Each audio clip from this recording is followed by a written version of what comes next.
In this video, I'm going to show you how to delete a project in Croc.io. So once you're in Croc.io, guys, you can easily find a project that you want to delete by clicking on projects on the left side and click the tree that's on the right. And here you'll find the option to archive the project. What I recommend that you do is first go ahead and open up that project and check to see if there's any files or videos included, and you can easily go ahead and remove those. So for example, this is a folder. You can go ahead and you can delete the folder right here, ensure that there's nothing within the folder.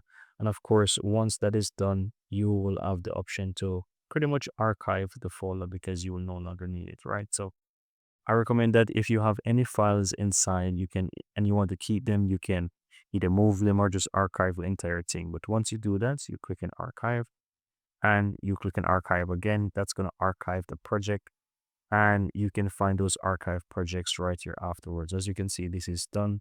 And here, after you archive the project, you have the option to delete. So here it says delete project.